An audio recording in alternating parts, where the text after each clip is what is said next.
नमस्कार प्रिय दर्शक बंधु आपण मानक स्वागत करुच्ची जीवन एक अत्यंत मूल्यवान भिडियो को।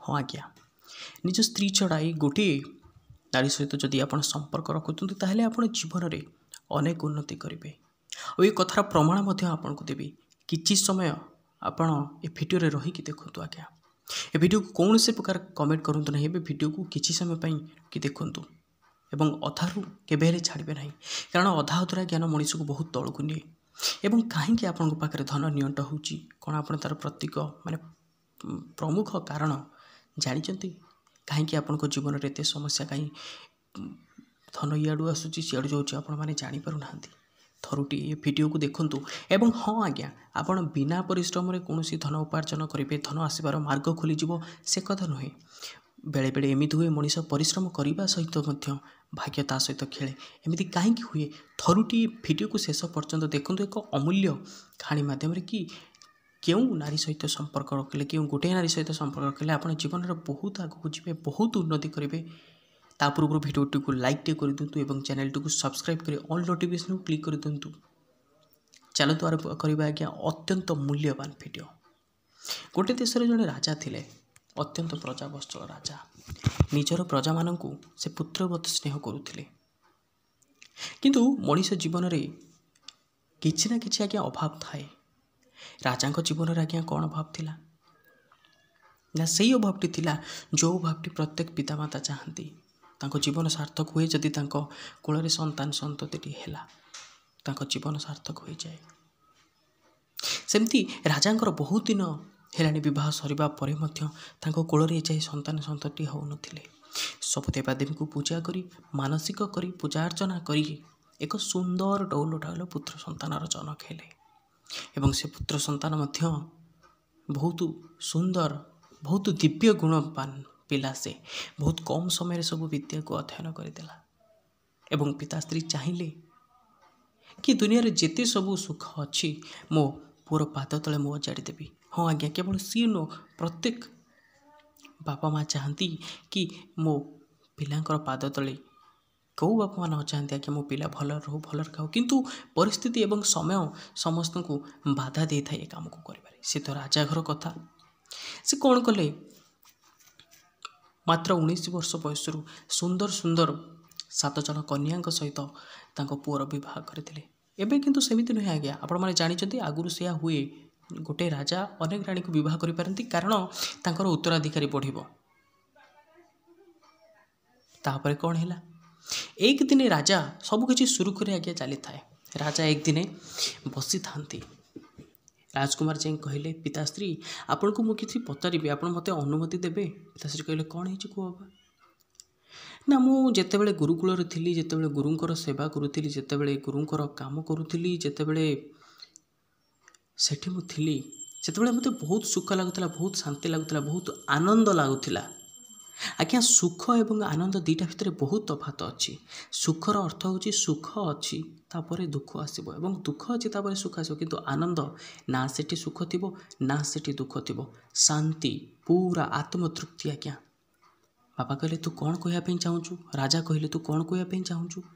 राजकुमार जनक कहला मुझे समय बाहर करी गुरुंक निकट को जीवी एवं जीवन जहाँ भी समस्या आसूची से सबूर समाधान मुझे चाहूँ से गुरुकूल किसी समय अतिवाहित कले मत बहुत आनंद लगे बहुत शांति लगे। पिताश्री कहले ठीक अच्छे बहुत भल कथा तोर जिते इच्छा हम से जापर पिता अनुमति नहीं दिन में किसी समय जाए से अतिवाहित करे। आश्रम जहाँ किसी कम है जमी गो सेवा है से जो गुरुकूल जमी गो सेवा है विशेष पूजा कार्यपाई समिध काठ आनिबा है इत्यादि इत्यादि कम सब।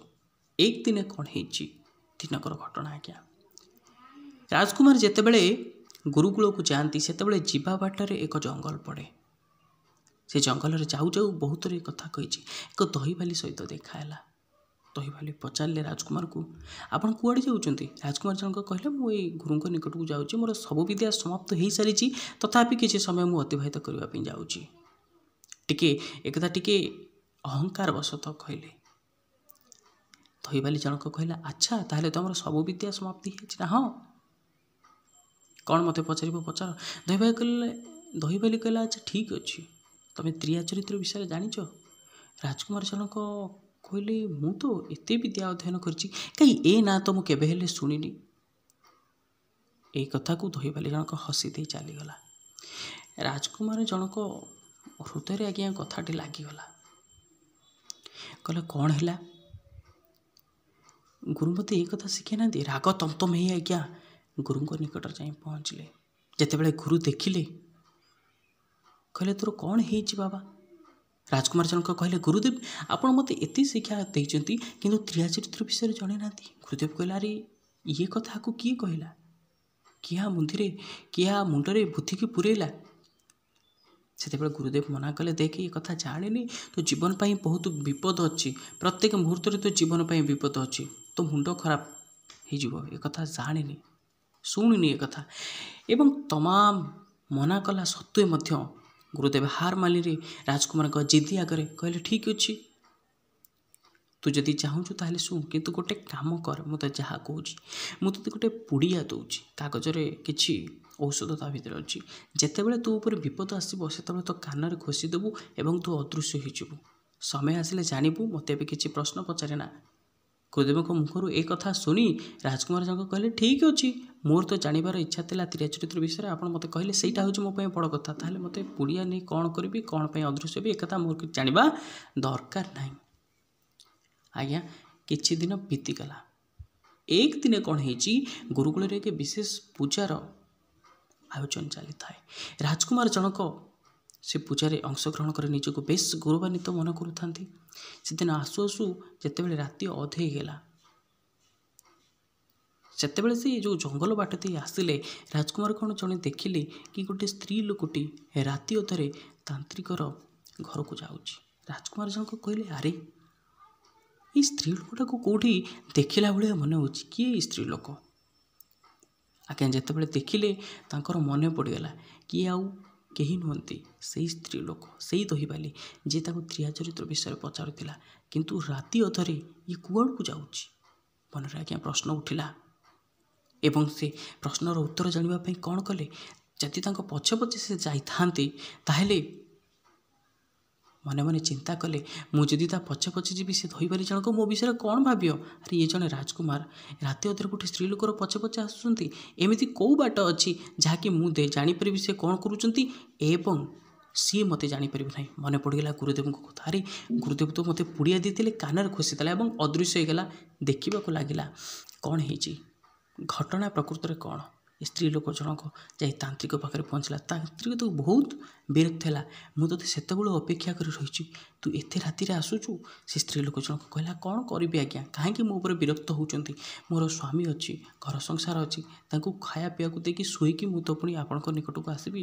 ସେ ତାନ୍ତ୍ରିକକୁ ସେ ବହୁତ ଭଲ ପାଉଥିଲା ସ୍ତ୍ରୀ ଲୋକଟି। ଆଜ୍ଞା କାହା ମନରେ କୌଣସି ଖରାପ ଭାବନା ସୃଷ୍ଟି କରିବା ଆମର ଉଦ୍ଦେଶ୍ୟ ନୁହଁ, କିନ୍ତୁ ଗୋଟିଏ ମାତ୍ର ଉଦ୍ଦେଶ୍ୟ ଆଜ୍ଞା ମନେ ରଖିଥାନ୍ତୁ ସବୁବେଳେ, ଏ ଦୁନିଆରେ ସବୁ ନାରୀ ସମାନ ନୁହନ୍ତି କିମ୍ବା ସବୁ ପୁରୁଷ ସମାନ ନୁହନ୍ତି। କିଛି ନାରୀ ଏମିତି ଅଛନ୍ତି ଯେଉଁମାନେ ନିଜର ପରିବାର ପାଇଁ, ନିଜର ସ୍ୱାମୀ ପାଇଁ ସମସ୍ତଙ୍କ କଥାକୁ ସେ ଗ୍ରହଣ କରନ୍ତି, ସମସ୍ତଙ୍କ କଥାକୁ ଶୁଣନ୍ତି ଏବଂ ନିଜ ଜୀବନକୁ ଜଳାଞ୍ଜଳି ଦେଇଦିଅନ୍ତି। ସେହିଭଳି ମହାନ ନାରୀଙ୍କ ନିକଟରେ ଆମର କୋଟି କୋଟି ପ୍ରଣାମ ଆଜ୍ଞା। କିନ୍ତୁ ଏମିତି ଅଳ୍ପ ସଂଖ୍ୟକ କିଛି ନାରୀ ଅଛନ୍ତି ଯେଉଁମାନେ ସେ ମହାନ ନାରୀଙ୍କୁ ଆଜି କଳଙ୍କିତ କରାଉଛନ୍ତି। ତେଣୁ ହାତ ଯୋଡ଼ି ଆପଣମାନଙ୍କୁ ବିନମ୍ର ନିବେଦନ, କେହି ଆଜ୍ଞା ଦେହକୁ ନେବେନି। ଏଇଟା କେବଳ ସମାଜକୁ ପରିବର୍ତ୍ତନ କରିବା ପାଇଁ ଏ ଭିଡ଼ିଓଟି। ଦୁନିଆରେ ବହୁତ ଭଲ ଲୋକ ଅଛନ୍ତି, ନହେଲେ ଦୁନିଆ ଚାଲିନଥାନ୍ତା ଆଜ୍ଞା। ଆମର ସ୍ୱର ଉତ୍ତୋଳନ କରୁଛୁ ସେଇ ଲୋକଙ୍କ ଉପରେ ଯେଉଁମାନେ ଦୁନିଆର ଯୁବପିଢ଼ିମାନଙ୍କୁ ସମସ୍ତଙ୍କ ମୁଣ୍ଡକୁ ଖରାପ କରୁଛନ୍ତି, ବର୍ବାଦ କରୁଛନ୍ତି। ନାରୀ ଜାତି ପାଇଁ କଳଙ୍କ ଏବଂ ପୁରୁଷ ଜାତି ପାଇଁ ମଧ୍ୟ କଳଙ୍କ କିଛି ଅଛନ୍ତି। ତେଣୁ ଭିଡ଼ିଓକୁ କୌଣସି ପ୍ରକାର ଦେହକୁ ନେବେନି ଆଜ୍ଞା। ତାପରେ ପୁନର୍ବାର ଫେରି ଆମ ଷ୍ଟୋରି ମାଧ୍ୟମକୁ। କ'ଣ ହେଲା, ଯେତେବେଳେ ଏଇ କଥା ଶୁଣି ସାରିଲେ ସେତେବେଳେ ତା ସ୍ତ୍ରୀ କହିଲା ତୁମେ କ'ଣ କହୁଛ କୁହ? ତାନ୍ତ୍ରିକ ଜଣକ କହିଲେ ଦେଖ ତୁ ସ୍ୱାମୀ ଆମ ପ୍ରେମ ସମ୍ପର୍କରେ ବାଧା ସୃଷ୍ଟି କରୁଛି, ଗୋଟେ କାମ କର, ଯଦି ତୁ ମୋତେ ପ୍ରକୃତରେ ଭଲ ପାଉନା ସେତେବେଳେ ତୁ ସ୍ୱାମୀ ନିକଟକୁ ଯା ଏବଂ ତାର ମୁଣ୍ଡଟାକୁ କାଟିକି ଆଣେ। ସ୍ତ୍ରୀ ମଧ୍ୟ ସେୟା କଲା। ଯେତେବେଳେ ମୁଣ୍ଡକୁ କାଟି ଆଣିଲା, ଏ କଥା ସବୁ ଦେଖୁଥାଏ ଆଜ୍ଞା ରାଜକୁମାର, କ'ଣ ହେଉଛି ଘଟଣା, କ'ଣ ହେଉଛି? ଯେତେବେଳେ ସେ କଟା ମୁଣ୍ଡକୁ ଆଣି ପହଞ୍ଚିଲା ତାନ୍ତ୍ରିକଙ୍କ ନିକଟରେ, ତାନ୍ତ୍ରିକ ଠୋ କିନି ଗୋଟେ ଝାପଡ଼ା ମାରିଲେ ସେ ସ୍ତ୍ରୀ ଲୋକକୁ। ଆରେ ତୁ କିଏ ସ୍ତ୍ରୀ ଯେ ନିଜର ପରପୁରୁଷ କଥାରେ ନିଜର ସ୍ୱାମୀର ମୁଣ୍ଡଟିକୁ କାଟି ଦେଉଛି? से खाली मो सहित कौन आउ खराब न करिवो, तू चली जा। आज्ञा स्त्री लोकटी कौन करिवो, आउ कौन अच्छी आज्ञा।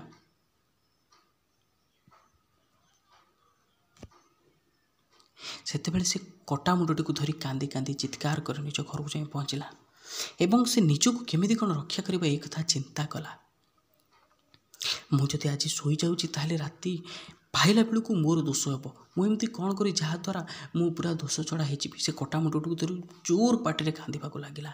गाँ वाला समस्ते आसी पहुँचले, कौन है कौन है कौन है।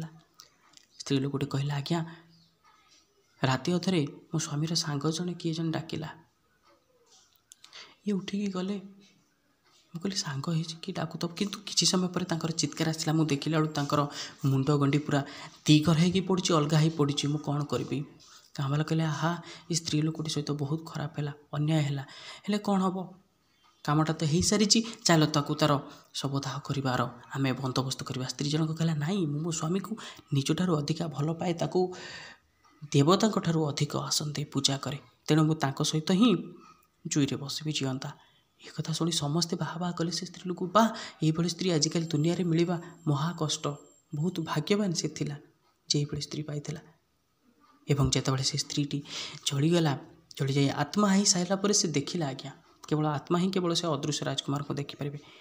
राजकुमार देखिला बहुत जोर हसुची। दहीबाली पचारा, दहीबाली आत्मा पचारा, कहीं आप हसुँच ना। राजकुमार जनक कहला, बा ते मानवाई पड़ो, तो निजक दोष छड़ा करने तू कौन स्टोरी न कहलु, बढ़िया है। सेतेबेले से दहीबाली कहला, मो कथा छाड़, आपण जीवन को बहुत बड़ समस्या, बहुत बड़ विपद आसवाक जाऊँगी, मोर गोटे छोटिया कथा मन रखि था, जहाँ तुम जीवन को भल बाट को आनीपर, तुमको बंचे दे पार। राजकुमार जनक कहले, जा जा तू केमितिया लोक मुझे जानी, तो कथा कौन मो जीवन बंचेब। दहीबाली कहला, टे शुणु शुण तो मुझे कौन कहूँ ना, जिते आसन बसब से आसन को झाड़ीदेव। राजकुमार जनक चिंता कले, अरे कौन तू कहूँ, मु जड़े राजकुमार, मो भाई केते केते सिंहासन अपेक्षा कर रही, मो आसन बसबि कौन, ये कथा मुझे बुझीपानी। हाँ छाड़, जहाँ छाड़, तो बाट तू जा। किछि दिन आज्ञा पुणी बीतीगला। पुणी एक दिन आश्रम से गुरुकुल विशेष पूजार आयोजन करागला। से दिन सबू अतिथि माने भी बहुत बड़ बड़ लोक मैंने भी आसबार बंदोबस्त थिला। राजकुमार जनक कौन कले, निजर 7 जन स्त्री मान को कहले, देख आज राति हुए तो मु आसी न पारे, निजर जतन नौथिबो एवं भलरे थिबो। गुरुकुल आज विशेष पूजार आयोजन अच्छी, तेणु निजर जतन तो मु काली आसबि। एक कथा कही खुशी खुशी रे गुरुकुल को चली आसिले। संजोगवशतः से दिन शीघ्र टिके काम सरीगला, राति अध से होता है। गुरुदेव जिते अटकैले से अटकैले ना, राति अध होजी पड़े, गुरुदेव मत आज्ञा दिंतु, एत कही राजकुमार चलीगले। एवं जीवा बाटर देखिले जो जंगलटी पड़े, निजर 7 जन पत्नी से तांत्रिक घर को जाउचंती। ये कथा देखी आउ कौन करिबे आज्ञा, राजकुमार तांको पाद तळु माटी खसीगला।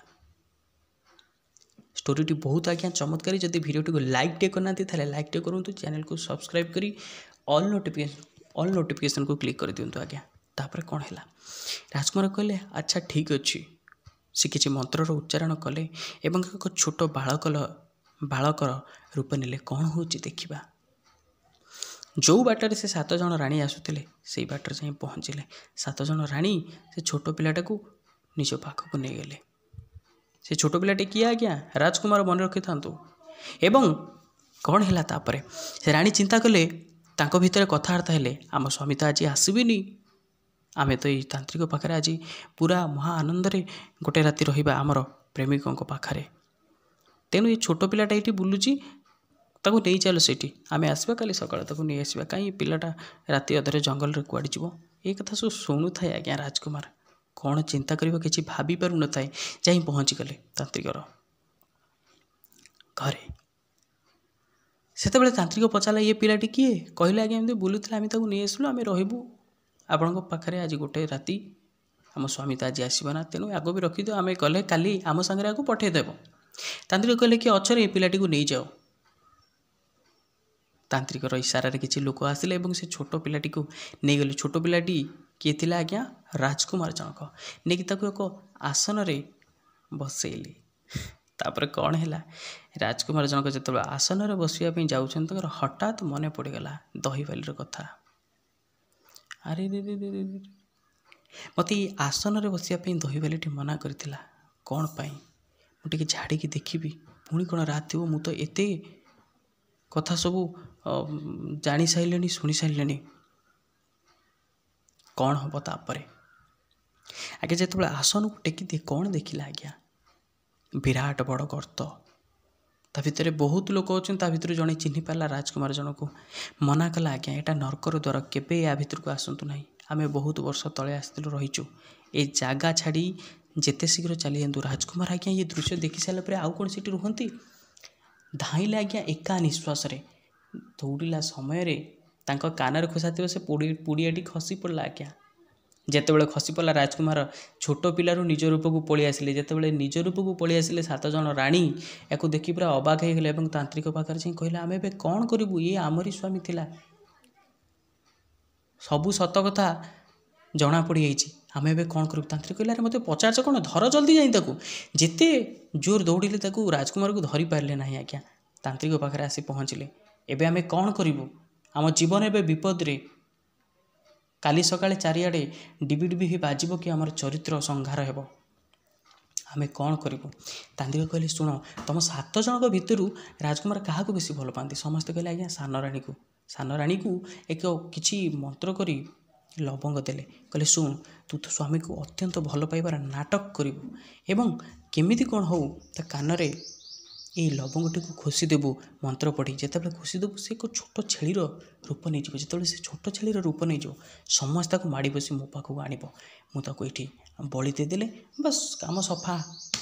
ये कथा शुणिकी समस्ते चलले निजर नौर को गला बेलू नौर बाटर छिड़ा होता कि आज्ञा राजकुमार तांकर बाट को गाड़े एवं कहले तुमर मु कौन मु अभाव करी मो रूपरे देखा असुंदर ना गुणर असुंदर ना मो पाखे धन ना तुम्हें कहीं से तांत्रिक पाखक जाइल मन रखी था आज्ञा जो मैंने जो मानकर चरित्र ठीक नुहे से मानकर स्वामी सब नारी सामान नुहति आज्ञा जो मानकर चरित्र खराब से मानकर स्वामी जिते भी सुंदर होता गुणवान होता धनवान होता से परपुरुष सहित संपर्क रखिए माने रखिए 100% ग्यारंटी एवं तांकर प्रकृति केवे जीवनी कथा कहते प्रकृति मला पर कि गला पर जाए से भाव में तेणु दुनिया सबू नारी सामान नुहति ये कथाटा को आप ध्यान देवे आज्ञा से उद्देश्य जो मैंने ये समाज पर कलंकित से परिवर्तन करने ये भिडियोटी तापर कौन है ना 7 जन राणी आज्ञा अभिनय करने को लगे कांदिले आज्ञा आम जापारू ना से चलीगलु आमको से मंत्र कर नहींगला एत सब शुणी सारापर जिते सान राणी के आखिर लुह गड़बार देखिले राजकुमार हृदय टी तलीगला भल पाती ना निज ठार अधिक तेणु समस्त को क्षमा करदे छाड़ मनीष जीवन भूल हुए आउ के सेमती के करूनी समस्ते निज निज कक्ष को चलिले सान राणी कक्ष को राजकुमार गले सान राणी बहुत भल पाइबारे पूर्वठार 1000 गुण भल पाइबारे केवल नाटक थिला आज्ञा खाइबा दे शोला बेले कान में लवंगटी खोसीदे जिते खोसीदे से राजकुमार जनक छेली होगले और 7 जन ताकू जेते जोर जबरदस्त धरने चेष्टा कले राजकुमार जनक छाटी पिटी ही प्राण विकल एका निश्वास दौड़ी निज गुरु निकट जाए पहुँचले ध्यान दे शुणुवे आज्ञा जो निज गुरु पाखे जाए पहुँचले हे गुरुदेव मत रक्षा कर मत रक्षा कर मत रक्षा कर गुरुदेव कहले कि कौन है मुझे मना करूली तो जीवन पाई विपद अच्छी तु कौन कलु मुझे तो गोटे उपाय बतई पारि से उपाय को जब पालन करू तू बंचीजु एठी 7 जन राणी ते जो भल पाऊँ सेटा तो सत्य प्रेम नुह तू जा गोटे काम कर मु तो कान में किसी मंत्र पढ़ी दूची तू शुआ रूप नहीं जा यू 100 योजन दूर रे एक राज्य अच्छी अति सुंदर राज्य एवं तू भली बहुत शुआ से थे तू से भल रहबू एवं से तोर सत्य प्रेम मिल भगवान ते साहाय्य करेंगे कारण मनुष्य जीवन में दुख पर सुख आसे तू जिते शीघ्र पारुचु उठू चली जा शुआ है आज्ञा उड़ी चलीगला राजकुमार जनक ଛେଳି ରୂପରୁ ଶୁଆ ରୂପ ଉଡ଼ି ଚାଲିଗଲା। ଏ କାହାଣୀଟି କାଳ୍ପନିକ ହୋଇପାରେ କିନ୍ତୁ ଅତ୍ୟନ୍ତ ମୂଲ୍ୟବାନ ଏବଂ ମାର୍ମିକ, ନିଜ ଜୀବନକୁ ପରିବର୍ତ୍ତନ କରିବା ପାଇଁ, ସମାଜରେ ସୁଖ ଶାନ୍ତି ଆଣିଦେବା ପାଇଁ। ଲାଷ୍ଟରେ ଆମେ ଜାଣିବା କି କେଉଁ ନାରୀ ସହିତ ସମ୍ପର୍କ ରଖିଲେ। ଧ୍ୟାନ ଦେଇକି ଶୁଣୁଥାନ୍ତୁ ଆଜ୍ଞା, ଗୋଟି ଗୋଟି କରି କଥା, ଏବଂ ଭିଡ଼ିଓଟିକୁ ଲାଇକ୍ଟି କରିଦିଅନ୍ତୁ। ପୁନର୍ବାର ଆମେ ଫେରିବା ଆମର କାହାଣୀ ମାଧ୍ୟମକୁ। ତାପରେ କ'ଣ ହେଲା ଆଜ୍ଞା, ଯେତେବେଳେ ରାଜକୁମାରୀ ଜଣକ 100 ଯୋଜନ କୋଶ ଦୂରରେ ଥିବା ରାଜ୍ୟରେ ଯାଇ ପହଞ୍ଚିଲା, ସେଠି ଆଜ୍ଞା ଗୋଟେ ବିରାଟ ବଟ ବୃକ୍ଷ, ବିରାଟ ବରଗଛ, ଏବଂ ତା ଭିତରେ ଲକ୍ଷାଧିକ ଶୁଆ ଥିଲେ। ରାଜକୁମାର ଜଣକ ଶୁଆ ହେଇ ସେଠି ରହିଲା, ଏବଂ ଏ ରାଜକୁମାର ଖାସିୟତ ହେଉଛି ଏ ଗୁରୁଦେବଙ୍କ ଆଶୀର୍ବାଦରୁ ଏ ଶୁଆଟି କଥା କହିପାରେ ଏବଂ ଉପଦେଶ ଦେଇପାରେ, ଭଲ ମନ୍ଦ କଥା ଜାଣିପାରେ। ତେଣୁ ସେଠି ଯାଇ ପହଞ୍ଚିବା ମାତ୍ରେ ଲକ୍ଷାଧିକ ଶୁଆ ଯେଉଁ ଥିଲେ ୟାକୁ ସଲାମ ପକାଇଲେ, ୟାକୁ ସମସ୍ତେ ନିଜର ଗୁରୁ ବୋଲି ଭାବିଲେ। ଯାହା କିଛି ଭଲ ମନ୍ଦ କଥା ହୁଏ ୟାକୁ ଆସି ଏ ଶୁଆକୁ ଆସି ପଚାରନ୍ତି। ଯେତେବେଳେ ଏକ ଶୁଆକୁ ଆସି ପଚାରନ୍ତି, ତାପରେ କିଛି ଦିନ ବିତିଗଲା ପରେ ରାଣୀ ଆସି ପହଞ୍ଚିଲେ ତାନ୍ତ୍ରିକଙ୍କ ପାଖରେ। ଆଜ୍ଞା ସେ କୁଆଡ଼େ ଗଲା? ଆପଣ ସେ ଛେଳି ରୂପ ହେଇଗଲା, କିନ୍ତୁ ସେ କୁଆଡ଼େ ଗଲା ଆମେ ତାକୁ ଖୋଜି ଖୋଜି ପାଉନୁ। ତାନ୍ତ୍ରିକ ନିଜର ଦୃଷ୍ଟିରେ ଦେଖିଲେ, ତନ୍ତ୍ରବିଦ୍ୟା ମାଧ୍ୟମରେ ଦେଖିଲେ କି ଏଠୁ ସେ 100 ଯୋଜନ ଦୂରରେ ଅଛି ଶୁଆ ହେଇକି। ତେଣୁ ରାଣୀମାନଙ୍କୁ କହିଲେ ରେ ସେ ଏଠି ନାହିଁ, ତମେ ଗୋଟେ କାମ କର, ରାଜ୍ୟର ଡେଙ୍ଗୁରା ଦେଇଦିଅ, ଯିଏ ଗୋଟେ ମୋତେ ଶୁଆ ଆଣିକି ଦେବ ସେଇ 100 ଯୋଜନ କୋଶ ଦୂରରେ ଥିବା ରାଜ୍ୟରୁ ଗୋଟେ ଶୁଆ ପ୍ରତି ତାକୁ 500 ସ୍ୱର୍ଣ୍ଣ ମୁଦ୍ରା ଦିଆଯିବ। ସମସ୍ତେ ଆସି ପହଞ୍ଚିଲେ କି ଗୋଟେ ଶୁଆ ପ୍ରତି 500 ସ୍ୱର୍ଣ୍ଣ ମୁଦ୍ରା। ତା ଭିତରୁ ଏକ ଦକ୍ଷ ଶୁଆ ଧରାଳିକୁ ରାଣୀ ବାଛିଲେ ଏବଂ ସେଇ 100 ଯୋଜନ କୋଶ ଦୂରରେ ଥିବା ରାଜ୍ୟକୁ ପଠେଇଲେ। ଶୁଆ ଧରାଳି ଜଣକ ଗଲା ଏବଂ ଯେତେବେଳେ ଯାଇ ଦେଖିଲା ସେ ବଟଗୃ ବୃକ୍ଷରେ ଏତେ ସବୁ ଶୁଆ ଅଛନ୍ତି, ବହୁତ ଖୁସି ହେଇଗଲା। କହିଲା ଆରେ ଗୋଟେ ଶୁଆ ପ୍ରତି ମୋତେ ଯଦି 500 ସ୍ୱର୍ଣ୍ଣ ମୁଦ୍ରା ମିଳିଥାଏ, ଏଠି ତ ମାନେ ଜଣା ନାହିଁ କେତେ ସଂଖ୍ୟକ ଶୁଆ ଅଛନ୍ତି। ଏକଥା ଭାବି ସେଇ ଯେହେତୁ ପଥ ମାନେ ତାର ବାଧିଥିଲା ଟିକେ, ସେ ପଥକୁ ଅତିକ୍ରମ କଲାବେଳେ ସେ ଟିକେ ସେ ବିଶ୍ରାମ ନେଲା। ସବୁ ଶୁଆମାନେ ଯାଇଥିଲେ। ଯେତେବେଳେ ସନ୍ଧ୍ୟାରେ ଆସି ପହଞ୍ଚିଲେ, ତାଙ୍କ ପାଇଁ ଜାଲ ଉପରେ ବିଛା ହେଇଥିଲା ସବୁ, ଏବଂ ସବୁ ଶୁଆ ଆସି ସେଥିରେ ଲାଗିଗଲେ। ସମସ୍ତେ ଚିତ୍କାର କରି ଉଠିଲେ, ଏବେ କ'ଣ କରିବୁ? ସେ ରାଜକୁମାର ଜଣକ ଯେଉଁ ଶୁଆ ବନିଥିଲେ, ସେ ଶୁଆକୁ ସବୁ ଶୁଆ ପଚାରିଲେ ଆଜ୍ଞା କ'ଣ କରିବୁ, ଉପାୟ ଦିଅ। ରାଜକୁମାର ଜଣକ କହିଲେ, ଶୁଣ, ତମେ ମରିବାର ଅଭିନୟ କର, ସବୁ ଓଲଟା ଲଟକି ଯାଅ, ଏବଂ ଯେତେବେଳେ ସେ ଜାଣିପାରିବ ତୁମେ ମରିଯାଇଛ ବୋଲି, ମଲା ଶୁଆକୁ ନେଇ ସେ କ'ଣ କରିବ, ସେ ଜାଲ ଖୋଲିଦେବ। ଜାଲ ଖୋଲିଦେବାର ସଙ୍ଗେ ସଙ୍ଗେ ତମେ ଉଡ଼ି ଚାଲିଯିବ। ଯେତେବେଳେ ଦେଖିଲା ଶୁଆ ଧରାଳି ଜଣକ କି ସମସ୍ତେ ମରିଯାଇଛନ୍ତି, ଆଉ କ'ଣ ହେବ, ଜାଲକୁ ଖୋଲିଦେଲା। ସମସ୍ତେ ଉଡ଼ିଗଲେ ଆଜ୍ଞା, କିନ୍ତୁ ସେଇ ରାଜକୁମାର ଜଣକ ଯିଏ ଶୁଆ ବନିଥିଲା ସେ ରହିଗଲା। ଏହି କଥା ଦେଖି ଶୁଆ ଧରାଳି ଜଣକ କହିଲା, ଧୋକା, ବହୁତ ବଡ଼ ଧୋକା ମୋ ସହିତ। ଏବେ ସେ କ'ଣ କଲା, ସେ ଯେଉଁ ଶୁଆ ଧରାଳି ଜଣକ କହିଲା, ଏ ଯେଉଁ ଗୋଟେ ଶୁଆ ବଞ୍ଚିଛି ଏ ଜାଲରେ, ମୁଁ ତାକୁ ନିଶ୍ଚିନ୍ତ ରୂପେ ଧରିବି ଏବଂ ରାଣୀଙ୍କ ପାଖକୁ ନେଇକି ଯିବି। ସମସ୍ତେ ଉଡ଼ିଯାଆନ୍ତୁ, ମୋ ପାଖରେ ଯେଉଁ ଗୋଟେ ଅଛି, ମୋ ପାଖରେ ଯେଉଁ ଗୋଟେ ଶୁଆ ଅଛି, ସେଇ ଗୋଟେ ଶୁଆକୁ ମୁଁ ଧରିବି ଏବଂ ରାଣୀଙ୍କ ପାଖକୁ ନିଶ୍ଚୟ ମୁଁ ନେଇକି ଯିବି। ତାପରେ କ'ଣ ହେଲା, ଯେତେବେଳେ ସେ ଗୋଟେ ଶୁଆକୁ ଧରେ, ସେତେବେଳେ ସେ ଶୁଆ ତାକୁ ପଚାରିଲା, ମୋତେ କାହିଁକି ନେଇକି ଯିବୁ? ସବୁ କଥା କହିଲା ଏ ଶୁଆ ଧରାଳି ଜଣକ। ତେଣୁ ସେ ଶୁଆ ତାକୁ କହିଲା, ଶୁଣ, ତୁ ଯେଉଁ 500 ସ୍ୱର୍ଣ୍ଣ ମୁଦ୍ରା ପାଇବୁ, ମୋତେ ତୁ ଛାଡ଼ିଦେଲା, ଯଦି ଛାଡ଼ିଦେବୁ ତା ବଦଳରେ ମୁଁ ତୋତେ 5000 ସ୍ୱର୍ଣ୍ଣ ମୁଦ୍ରା ଦେବି। ଶୁଆ ଧରାଳି ଜଣକ କହିଲା, 500 ସ୍ୱର୍ଣ୍ଣ ମୁଦ୍ରା ତୁ କେଉଁଠି ପାଇବୁ? ଆଚ୍ଛା, ତୋ କଥା ଉପରେ ମୋର ବିଶ୍ୱାସ ହେଉଛି। କ'ଣ ପାଇଁ ବିଶ୍ୱାସ ହେଉଛି ନା, ତୁ କଥା କହିପାରୁଛୁ ଭଲ ଭଲ, ମୋତେ କାହିଁ ଭଲ ଲାଗୁଛି, ବିଶ୍ୱାସ ହେଉଛି। ଆଚ୍ଛା, କେମିତି କ'ଣ ଦେବୁ ମୋତେ କହ। ସେ ଶୁଆ କହିଲା, ଶୁଣ, ସବୁ ରାଜ୍ୟଠାରୁ ଏ ରାଜ୍ୟଟା ଟିକେ ଅଲଗା ଏବଂ ଏ ରାଜ୍ୟର ରାଜା ମଧ୍ୟ ଟିକେ ଅଲଗା। ପ୍ରତ୍ୟେକ ସପ୍ତାହରେ ଏଠି ଗୋଟେ ହାଟ ବସେ ଏବଂ ଏ ହାଟକୁ ଯେତେ ସବୁ ବିକ୍ରି କରିବା ପାଇଁ ଲୋକ ଆସିଥାନ୍ତି ଏବଂ ତାଙ୍କର ଜିନିଷ ଯଦି ବିକ୍ରି ହୋଇନଥାଏ, ତାହେଲେ ରାଜା ସନ୍ଧ୍ୟାରେ ଆସି ତାକୁ ନିଜେ କିଣି ନିଅନ୍ତି। ତ ଗୋଟେ କାମ କରିବୁ, ମୋତେ ସେଇ ହାଟକୁ ନେଇକି ଯିବୁ ଏବଂ ଯିଏ ମୋତେ କିଣିବା ପାଇଁ ଆସିବ, ମୁଁ ମୋର ମୂଲ୍ୟ 5000 ସ୍ୱର୍ଣ୍ଣ ମୁଦ୍ରା କହିବି। ଏବଂ ମୁଁ ଜାଣିଛି 5000 ସ୍ୱର୍ଣ୍ଣ ମୁଦ୍ରା କହିଲା ମାନେ ସେ କେବେ ନେବେନି। ଆଉ ଯେତେବେଳେ ସନ୍ଧ୍ୟା ହେଇଯିବ, ସେତେବେଳେ ସ୍ୱୟଂ ରାଜା ଆସିବେ ଏବଂ ତୋତେ 5000 ସ୍ୱର୍ଣ୍ଣ ମୁଦ୍ରା ଦେବେ, ମୋତେ କିଣି ନେଇଯିବେ। ଏଇ କଥା ବିଶ୍ୱାସ ହେଲା। କହିଲେ ହଉ ଠିକ୍ ଅଛି, ଚାଲ। ସେ ହାଟରେ ବସିଲେ ଏବଂ ସେୟା ହିଁ ହେଲା। ସମସ୍ତେ ଯେତେବେଳେ ଶୁଣିଲେ ଶୁଆଟି ତା ନିଜ ମୁହଁରେ କହୁଛି, ସମସ୍ତେ ଆଶ୍ଚର୍ଯ୍ୟ ହେଇଗଲେ, ୟାକୁ ନେବା ପାଇଁ ତ ଚାହିଁଲେ, ଭଲ ଶୁଆ ହେଇଥିବ, କିନ୍ତୁ ଯେତେବେଳେ ତାର ମୂଲ୍ୟ ସେ 5000 ସ୍ୱର୍ଣ୍ଣ ମୁଦ୍ରା କହିଲା, ତାକୁ ଆଉ କେହି ନେବା ପାଇଁ ପ୍ରସ୍ତୁତ ହେଲେଣି। ସନ୍ଧ୍ୟା ହେଇଗଲା, ରାଜାଙ୍କ କାନରେ କଥା ଯାଇ ପଡ଼ିଲା। ଯେତେବେଳେ ରାଜାଙ୍କ କାନରେ କଥା ପଡ଼ିଲା, ରାଜା କହିଲା, ଆରେ ମୁଁ ଯଦି ନ ଆଣିବି ତାହେଲେ दूर दूरांतर सबू राज्य आमर जो ना अच्छी से बदनाम हे तेणु ठीक अच्छे मत से शुआ निकट को नहीं चल मुझे किणिकी आनिबी और से ही है 5,000 स्वर्ण मुद्रा देले। ये शुआधाड़ी जनक बहुत खुशी हुई चली आसला और से शुआटी को नहीं गले। शुआटी मने मने चिंता कला राजा मते बंचई राजा मते 5,000 स्वर्ण मुद्रा दी से किणिकी आनी मो जीवन को बंचाई तेणु मुझे निश्चिंत जी संभव हम मुझे उपकार करी भल भल कथा कहे भल भल उपदेश दिए और एत सी गेला होगला राजा धीरे धीरे राणीकर बहुत से गेला हवा को लगे और से शुआर जत्न नेबापी राजकुमारी को स्थिर करागला।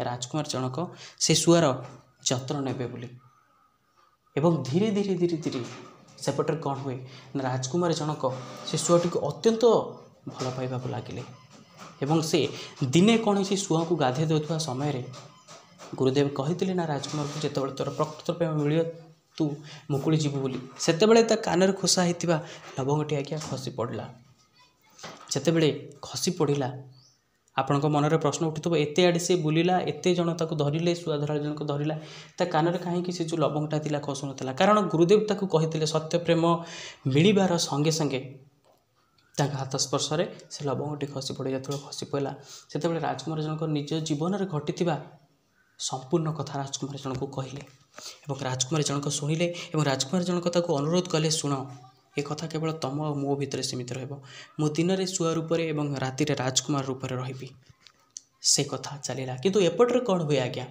ना ये 7 जन राणी मानकर मुंड पूरा खराब हवा अवस्था थाए कारण जिते जन शुआधराणी को पठेले कहीं आउ जहाँ सब शुआ धरिकी आणिले सी कहीं राजकुमार जनक नथिले।